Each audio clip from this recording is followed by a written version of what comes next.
I hope you all are fit and fine. I am Aarti Jain and I welcome you all to my YouTube channel. Now restart. Students, हमने class 8 का chapter reaching the age of adolescence शुरू किया हुआ है, जिसकी previous 2 videos में हमने पढ़ा प्यूबर्टी के बारे में, the various changes we came across during puberty, and previous video में हमने सेकेंडरी सेक्सुअल कैरेक्टरिस्टिक्स के बारे में जाना और हमने जाना what are the reproductive phase in a human life. इन सब की हमने डिटेल स्टडी की है। आई होप आप सब लोगों ने इस वीडियो को अच्छे से देखा होगा, नोट्स बनाए होंगे और आज आप उन टॉपिक्स की सभी की रिविजन करके आए होंगे। ठीक है बच्चों, जिन भी बच्चों ने वो वीडियो नहीं देखी है तो डिस्क्रिप्शन में आपको लिंक दे दिया जाएगा, प्लीज उसे क्लिक कीजिए और उन वीडियोस को देखिए। अगर आपको मेरे पढ़ाने से हेल्प मिलती है तो मेरे चैनल को लाइक शेयर सब्सक्राइब जरूर करें। तो चलिए बच्चों, जल्दी से रीस्टार्ट करते हैं हम आज की जर्नी को, जिसमें आज हम पढ़ेंगे how to determine a sex of a baby, कि किस तरीके से हमें पता चलता है कि एक न्यूबॉर्न बेबी जो है वो एक मेल चाइल्ड होने वाला है या एक फीमेल चाइल्ड होने वाला है। ठीक है, और हम और भी हार्मोन्स की डिटेल स्टडी करेंगे। हमने पिट्यूटरी ग्लैंड या एंडोक्राइन ग्लैंड जिसे हम कहते हैं, उसके अंदर हमने सेक्स हार्मोन्स के बारे में प्रीवियस वीडियो में पढ़ा था, लेकिन उनके अलावा भी एंडोक्राइन ग्लैंड बहुत सारे हार्मोन्स को सिक्रीट करता है, तो उनमें से कुछ हार्मोन्स के बारे में भी हम लोग आज पढ़ेंगे। तो चलिए जल्दी से स्टार्ट करते हैं अपनी जर्नी को। तो कैसे डिटरमाइन करते हैं बेबी के सेक्स को, कि whether he is a male और अ फीमेल, है ना, कि वो एक मेल चाइल्ड है या एक फीमेल चाइल्ड है, कैसे पता लगाते हैं। तो स्टूडेंट्स, आपको इतना तो पता है कि जब फर्टिलाइजेशन होती है इन मदर्स यूट्रस, ठीक है, स्पर्म्स एंड ओवा जब फ्यूज होते हैं, they form a zygote. Zygote क्या है? एक सिंगल सेल्ड ऑर्गेनिज्म होता है, ठीक है, उसमें तब एक ही सेल होता है, राइट। तो उसी के अंदर, सेल के अंदर क्या होते हैं? हमारे न्यूक्लियस होते हैं, ठीक है। एक नॉर्मल एडल्ट ह्यूमन बॉडी भी अगर हम लें तो it is made up of multiple cells, है ना, बहुत सारे सेल्स होते हैं और हर सेल में न्यूक्लियस होता है। तो बच्चों, इन न्यूक्लियस के अंदर एक थ्रेड लाइक स्ट्रक्चर होता है, इस तरीके से, ये देखिए, इस तरीके से एक थ्रेड लाइक स्ट्रक्चर होता है जिसे हम कहते हैं क्रोमोसोम्स। इन्हें हम क्या कहते हैं बच्चों? क्रोमोसोम्स कहते हैं। और ये जाइगोट में भी होता है, जब वो सिंगल सेल्ड ऑर्गेनिज्म होता है ना, तब भी होता है, ठीक है। तो ये जो क्रोमोसोम्स होते हैं ये हर ह्यूमन बॉडी में होते हैं और ये डिटरमाइन करते हैं, ये क्रोमोसोम्स में 23 पेयर्स होते हैं, ठीक है, 23 पेयर्स इन क्रोमोसोम्स के पाए जाते हैं एक नॉर्मल ह्यूमन बॉडी में, जिसमें से कि एक पेयर कह लो या फिर 2 क्रोमोसोम्स कह लो। 2 क्रोमोसोम्स जो होते हैं वो आपके क्या होते हैं? सेक्स क्रोमोसोम्स होते हैं।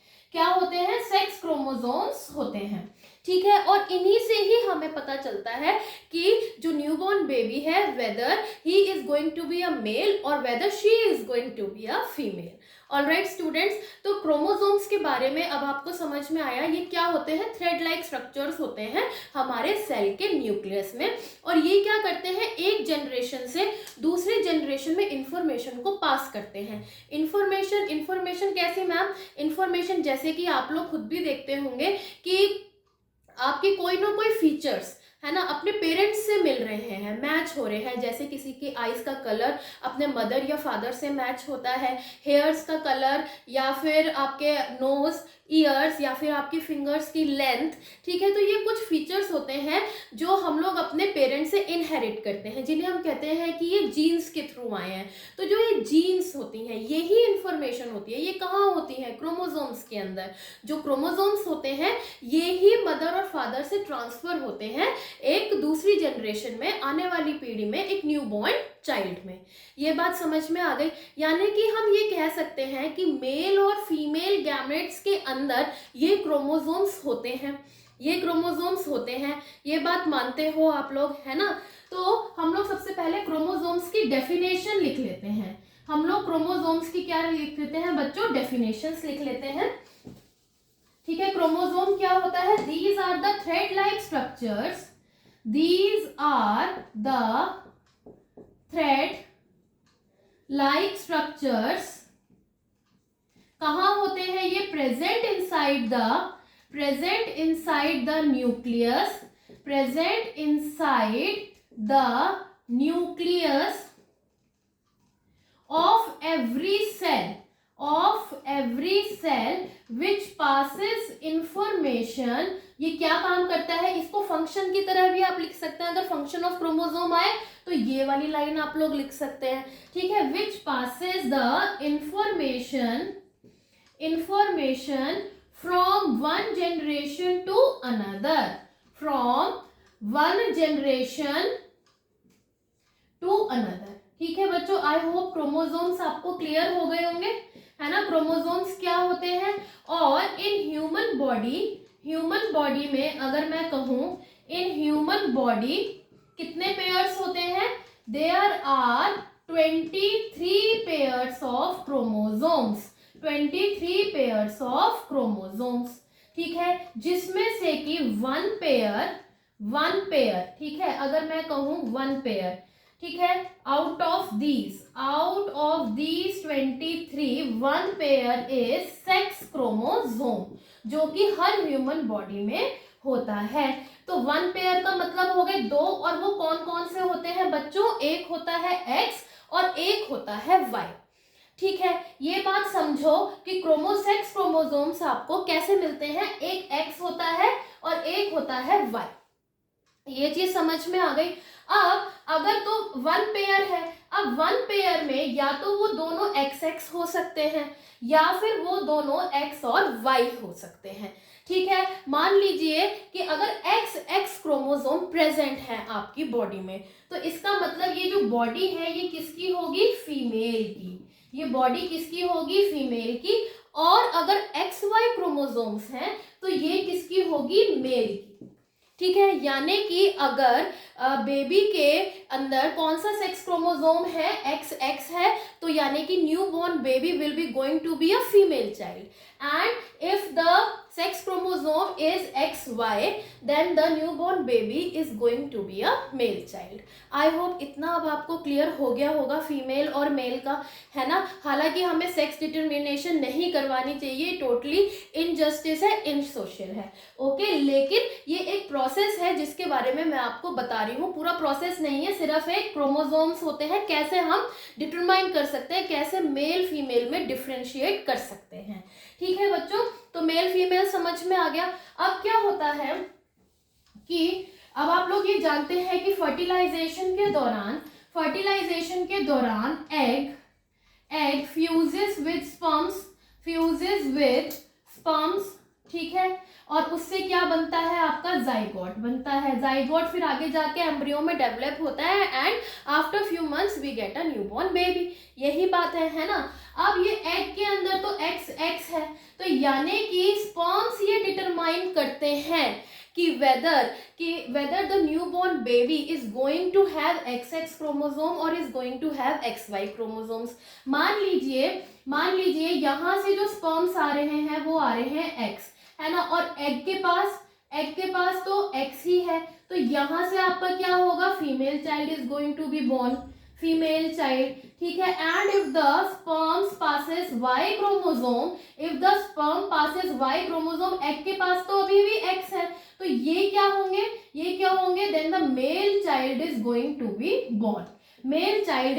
बी बोर्न, ठीक है। तो इसका मतलब हम ये कह सकते हैं कि the sperms are responsible for whether the newborn child will be a female और अ मेल, है ना। The father's chromosomes are responsible for this, but अभी भी कई ऐसे रूढ़िवादी गांवों और शहरों में, कई ऐसे घरों में अभी भी मदर को रिस्पॉन्सिबल ठहराया जाता है कि तुमने लड़की पैदा करी, तुम ही क्यों लड़की पैदा करती हो, जबकि उसके अंदर मदर का तो कोई रोल है ही नहीं। Mother is always having an XX chromosome, it is the father's chromosome which determine the sex of the newborn child.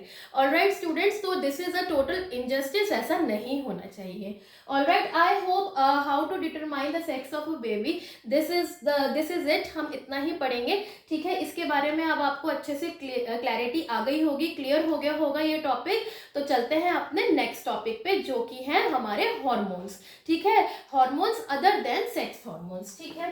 तो write down the heading other hormones से आई होप आप सब लोग समझ ही जाएंगे कि हम अब एक्स्ट्रा हॉर्मोन्स पढ़ रहे हैं, ठीक है, अदर हॉर्मोन्स। तो सबसे पहले हम लोग बात करते हैं कि हॉर्मोन्स जो हैं ये कौन सिक्रीट करता करता है? कौन ये केमिकल सब्सटेंसेस होते हैं, मैंने आपको प्रीवियस वीडियो में बताया था। ये केमिकल सब्सटेंसेस कौन सिक्रीट करता है? ग्लैंड। कोई ना कोई ग्लैंड होगा, वो ही सिक्रीट करेगा। तो अभी तक हमने एक ग्लैंड के बारे में पढ़ा, पिट्यूटरी ग्लैंड। पिट्यूटरी ग्लैंड के बारे में आपने पढ़ा। जिन्होंने भी नहीं पढ़ा है वो मेरी वीडियो को जरूर देखें। पिट्यूटरी ग्लैंड जो है ये क्या है? एक एंडोक्राइन ग्लैंड है। ये क्या है? एक एंडोक्राइन ग्लैंड है। मानते हो? मानते हो? इसको मैंने आपको मास्टर ग्लैंड भी बोला था, है ना, कि ये एक मास्टर ग्लैंड होता है। क्यों होता है ये master gland? Because it stimulates the testis and ovaries to release hormones, है ना। रिकैप हो गया आप सब लोगों को इसके बारे में कि ये जो हमारे सेक्स ऑर्गन्स होते हैं, male and female sex organs, इनको ये स्टिमुलेट करता है टू रिलीज हॉर्मोन्स। ठीक है, ये चीज समझ में। एक और फंक्शन निकल कर आया है पिट्यूटरी ग्लैंड का कि it also secretes growth hormones को भी ये सिक्रीट करता है। ठीक है, ग्रोथ हॉर्मोन्स को भी ये क्या करता है बच्चों? सिक्रीट करता है। ठीक है, यानी कि it stimulates the growth of a person. ठीक है, तो आई थिंक पिट्यूटरी ग्लैंड के बारे में आपको अच्छे से क्लियर हो गया है। अब हम अदर हॉर्मोन्स के बारे में पढ़ेंगे बच्चों। ठीक है, तो राइट डाउन द हेडिंग। कौन कौन से हमारे हॉर्मोन्स होते हैं? सबसे पहले तो हम लोग पढ़ लेते हैं, या फिर इसको इस तरीके से बना लेते हैं। फर्स्ट है हमारा थायराइड ग्लैंड। ठीक है, let's say these are the names of the gland. यहाँ पे हम एक टेबल ही बना लेते हैं, नेम ऑफ ग्लैंड। ठीक है, एंड यहाँ पे हॉर्मोन्स सिक्रीटेड बाय देम। तो पहला हमारा जो नाम है वो है थायराइड ग्लैंड का। अब ये हॉर्मोन्स कौन से सिक्रीट करता है? थायरॉक्सिन हार्मोन को ये सिक्रीट करता है। ठीक है, ये किससे स्टिमुलेट होता है? आयोडीन से। अगर आपकी बॉडी में गुड इनटेक है आयोडीन का तो ये प्रॉपर फंक्शन करता है। लेकिन कहीं ये सफिशिएंट अमाउंट में जो है नहीं प्रोड्यूस हुआ, ठीक है, इसकी इनसफिशिएंट अमाउंट रह गई बॉडी में, तो इससे इसकी डेफिशिएंसी से डिजीज होती है। क्या आप लोग बता सकते हैं वो कौन सी डिजीज होती है? वेरी गुड, वो होती है हमारी गॉइटर। ठीक है, तो डिजीज कौन सी हो सकती है इसकी डेफिशिएंसी से? गॉइटर के क्या सिम्टम्स हैं आपके? स्वॉलन नेक या फिर हम स्वॉलन थ्रोट भी कह सकते हैं। ठीक है, आयोडीन की डेफिशिएंसी से कह लो, या फिर थायरॉक्सिन का सफिशिएंट अमाउंट में प्रोडक्शन नहीं हो रहा है, वो चीज हम कह सकते हैं। ऑलराइट स्टूडेंट्स, आई होप इतना आपको क्लियर हो गया है ना। Thyroid gland produces thyroxine hormone. Now next is our pancreas. ये जो ग्लैंड है pancreas, it secretes a hormone insulin. ये आप सब लोगों ने आई होप कि सुन भी रखा होगा। आजकल ये बहुत ज़्यादा जो है चर्चा में है, क्योंकि इसकी डेफिशिएंसी से, यानी कि अगर इसका जो अमाउंट है इनसफिशिएंट प्रोडक्शन होती है तो इससे क्या होता है? कौन सी डिजीज होती है? डायबिटीज। जो हम सुनते हैं ना कि शुगर हो गया है, यानी कि इंसुलिन जो है वो प्रॉपर अमाउंट में प्रोड्यूस नहीं हो पा रहा है। राइट, तो डायबिटीज है इसकी disease. Now next is our adrenal gland. ये कौन सा हार्मोन सिक्रीट करता है? एडर्नलिन। सिंपल है ना, एडर्नल से एडर्नलिन, है ना। तो एडर्नलिन हार्मोन ये सिक्रीट करता है। इसका क्या फंक्शन होता है कि इट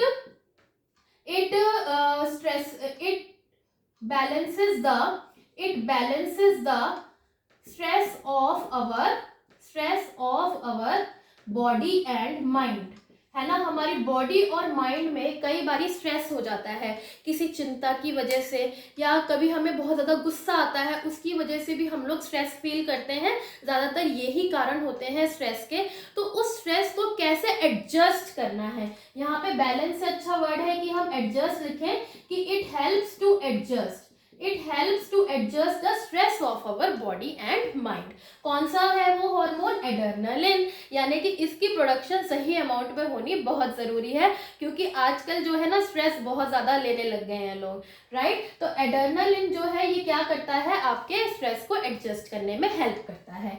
और एड्रेनल जो है अदर हॉर्मोन्स को भी प्रोड्यूस करता है, और भी कई हॉर्मोन्स को प्रोड्यूस करता है जिनकी स्टडी अभी आपके कोर्स में नहीं है, लेकिन वो क्या करते हैं, उनका फंक्शन है कि दे हेल्प टू, ये डिजीज नहीं है, ये फंक्शन है, ये फंक्शन है, alright. They help to maintain the balance of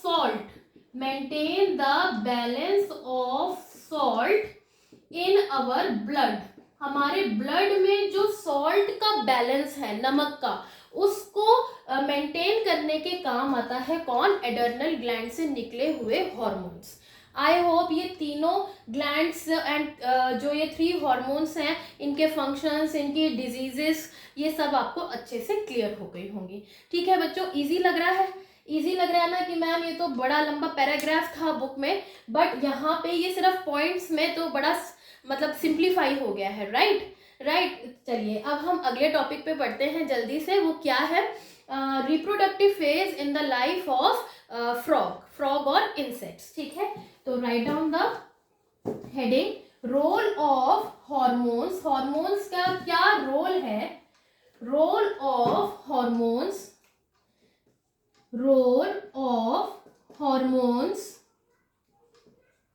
in completing the life history of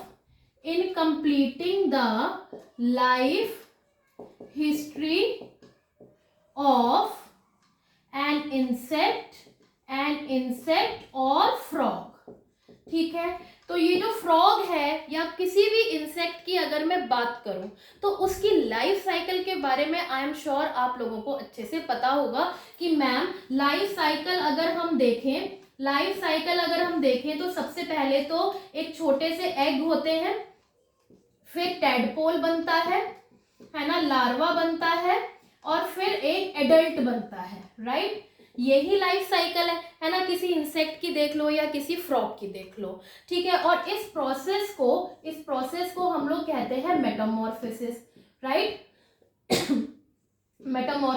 right. तो इसके बारे में आपको पता ही होगा। Now this metamorphosis is controlled by hormones, जिनको हम कहते हैं which are called as insect hormones, जिनको हम क्या कहते हैं बच्चों? Insect hormones, right. लेकिन अगर वही मैं बात करूं इन फ्रॉग्स, अगर मैं फ्रॉग्स में बात करूं, so this metamorphosis is controlled bye thyroxine hormone. कौन सा hormone? Thyroxine, which is produced by thyroid gland. क्या ये मैम वही है जो अभी अभी हम पढ़कर आ रहे हैं? हाँ, ये वही है। जैसे कि ह्यूमंस में थायराइड ग्लैंड होता है, थायरॉक्सिन हार्मोन प्रोड्यूस होता है, सिमिलरली फ्रॉग्स में भी थायराइड ग्लैंड होता है, थायरॉक्सिन हार्मोन प्रोड्यूस होता है, जिसकी वजह से मेटामॉर्फोसिस होती है। यानी कि इनको भी क्या चाहिए? Presence of iodine in water. अगर पानी में आयोडीन है तब तो ये एडल्ट में जो है ग्रो हो जाएंगे, डेवलप हो जाएंगे। लेकिन कहीं अगर डेफिशिएंसी हुई, तो अगर पानी में आयोडीन एब्सेंट हुआ तो ये एडल्ट में डेवलप नहीं करेंगे। समझ में आया कि इनके लिए ये वाला हार्मोन और आयोडीन की इम्पोर्टेंस क्या है? ठीक है बच्चों, तो अगर हम लिखते हैं if iodine is not present in water, तब क्या होगा? tadpole will not develop into adult। Right, I hope इतना टॉपिक अब आपको अच्छे से क्लियर हो गया होगा। आज मैंने जो भी चीज़ें आपको पढ़ाई, आप सब लोगों को अच्छे से क्रिस्टल क्लियर हो गई होगी। आज का सेशन आपको कैसा लगा मुझे फीडबैक ज़रूर दीजिएगा। कोई क्वेरी होगी तो मुझे कमेंट सेक्शन में ज़रूर पूछिएगा। ठीक है बच्चों, अगले सेशन में हम लोग रिप्रोडक्टिव हेल्थ और पर्सनल हाइजीन के बारे में पढ़ेंगे और इस चैप्टर को एंड करेंगे। तब तक के लिए खुश रहिए, स्वस्थ रहिए, मस्त रहिए और पढ़ते रहिए। Bye bye students.